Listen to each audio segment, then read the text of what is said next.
Diet नाही करता वजन कमी करायचंय तर हा व्हिडिओ पूर्ण बघा, तुम्हाला 100% रिझल्ट येणार आहे। एक सोपा आणि प्रॅक्टिकली उपाय मी तुम्हाला सांगणार आहे, म्हणून व्हिडिओ पूर्ण बघा। जय श्रीराम मित्रांनो, उगलं फिटनेस कोच मध्ये आपलं हार्दिक स्वागत आहे। आज परत एक नवीन विषय घेऊन आलेलो आहे। डाएट न करता तुम्हाला जर वजन कमी करायचं असेल तर हा व्हिडिओ पूर्ण बघा। सर्वात पहिले काय करायचं मित्रांनो, सोपा आणि प्रॅक्टिकली सांगतो मी तुम्हाला दिवसातून चालणं खूप ठेवायचं, म्हणजे 7 ते 8 हजार ते 7 ते 10 हजार पर्यंत तुम्हाला पावलं हे चालायची आहे। आणि जेवणानंतर तुम्हाला मित्रांनो, रात्रीच्या जेवणानंतर तुम्हाला कमीत कमी 30 मिनिटं चालणं खूप गरजेचं आहे। याने काय होणार आहे, तुमच्या शरीरामधलं जे फॅट स्टोअर आहे हे होणार नाहीये आणि तुमच्या पोटावर चरबी ही येणार नाहीये।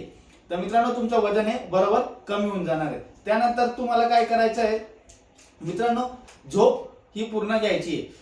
मित्रांनो, तुम्हाला आता मी सांगतो, झोप जर तुम्ही पूर्ण घेतली ना, झोप इक्वल टू फॅट बर्नर असतं। एक लक्षात ठेवा मित्रांनो, नैसर्गिक म्हणजे तुमचं जेवढी झोप होईल ना तेवढं तुमच्या शरीरामध्ये फॅट हे चे प्रमाण हे कमी होणार आहे, आणि जितकं कमी झोप तितकं फॅट हे वाढत जाणार आहे। त्यानंतर तिसरं आहे, तुम्हाला टाइमवर जेवण करायचंय। तुम्ही जे टाइमवर जेवण नाही केलं तर तुमच्या शरीरामध्ये फॅटचे प्रमाण जास्त प्रमाणात वाढत जाईल, पोटावरची चरबी ही जास्त प्रमाणात तुमची दिसेल।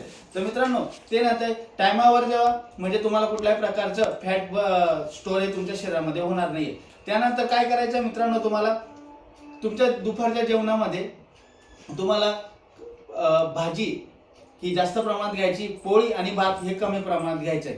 त्यानंतर तुम्ही जेव्हा सकाळी उठता ना तर सकाळी कमीत कमी 2 ग्लास पाणी तरी तुम्हाला प्यायचं आहे। त्यामुळे तुमचे जे शरीरामध्ये जे डिटॉक्स हे पूर्णतः होऊन जाणार आहे, म्हणजे जी घाण आहे ती पूर्णतः निघून जाणार आहे। त्यानंतर मित्रांनो, काय करायचंय, तुम्ही सकाळी जेव्हा उठतात ना तेव्हा लगेच पाणी पिल्यानंतर लगेच जेवू नका। कमीत कमी काही गोष्ट खायची तर 30 मिनिटानंतर खा। तर हे केल्याने मित्रांनो, तुमचं डाएट न करता हे वजन हे चांगल्या पद्धतीने कमी होणार आहे। तर मित्रांनो, आजचा आपला असा विषय होता। विषय आवडलाच असेल तर नक्की चॅनलला फॉलो सबस्क्राईब करा। जय श्रीराम।